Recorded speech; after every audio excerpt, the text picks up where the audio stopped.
science, as far as I'm concerned, is more spiritually illuminating than anything, and it inspires a sense of mystery greater than I could get from any other religion. So yeah, well, you can wonder forever. You could just sit there and you could wonder about the word infinity, but what good? That has absolutely no practical use as even a scientific investigation. There's got to be some sort of practical application for science to make any sense.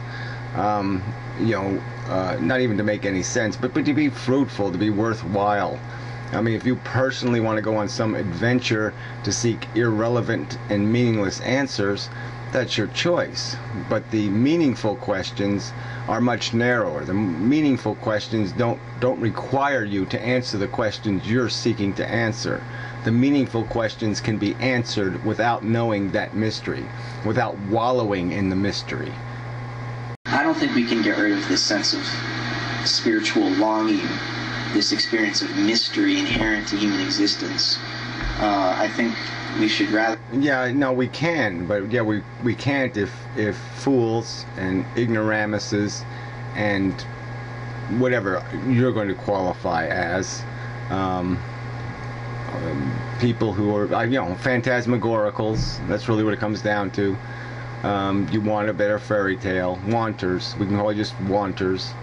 If you're going to be at the reins, if you're going to be controlling what memes are injected into human psychology, well then, yeah, human psychology is going to keep thinking that it's got to answer your questions before it can answer the real questions.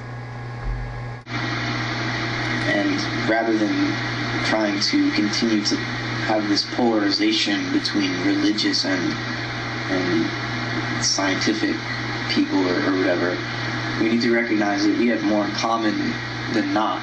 And oh, come on. I mean, it's just such nonsense. You'll quote religious and scientific. They don't need little quoties. They're very different mechanisms for deriving truth.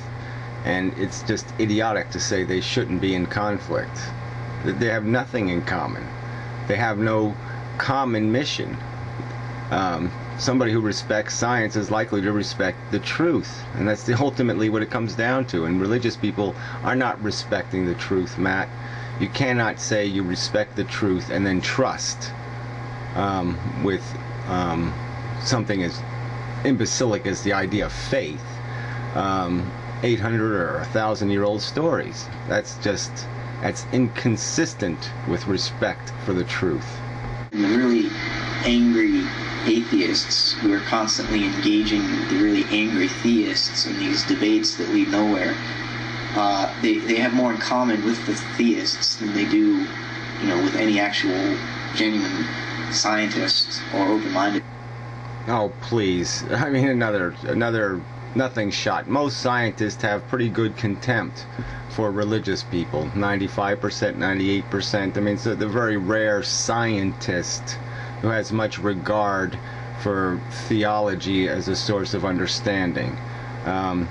The conflict is legitimate, and it's damn important. We see what fantasy beliefs have done to the world. We see what living in human psychology rather than developing philosophy has done to humanity. We see what people acting out of their emotional perceptions and sensibilities has done to the world.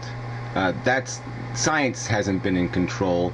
Emotional human beings, spiritual human beings have been in control. The fundamentalist theists and the reductionistic atheists are both way more certain about the knowledge that they think they have about reality than they should be. Or at least that's my experience. Yeah, well, why don't you define what that knowledge they think they have? I mean, why don't you do that? Why don't you point out why don't you find the dogma of the scientists? So you're going to call Darwin and natural selection as a theory dogma? Is that your proposition? Are you going to consider the 4 billion years of a DNA molecule acquiring complexity dogma? Is that your argument, that it's the same thing fuck you. Well, there really wasn't much else. Yeah, whatever. You know, Matt, you just, you know, we've talk and stick cam. We exchange these videos, and you keep ignoring the argument. And the argument is you have to demonstrate that your phantasmagorical theories have real credibility. You can't just say, well, you know, it's possible that UFOs came down here, you know, had sex with some rocks, and that's where the first living thing came from. You know, anybody can theorize bullshit, but you have to give some reason why, some logic that says this is why this is a valid perception of reality, of our definition of the reality. And so if you're going to keep maligning science and the fundamental core of the science we're talking about, which is life's origins, the origins of consciousness, you're going to have to demonstrate somehow how consciousness was not a product of natural selection, that it wasn't just something like any other manifestation, an ear or an eye or some other organ that could be built that would be useful to a DNA controlled organism in securing its future. And that's the logic you're going to have to defeat, that consciousness was just that, just another tool given to organisms over 4 billion years of life evolving.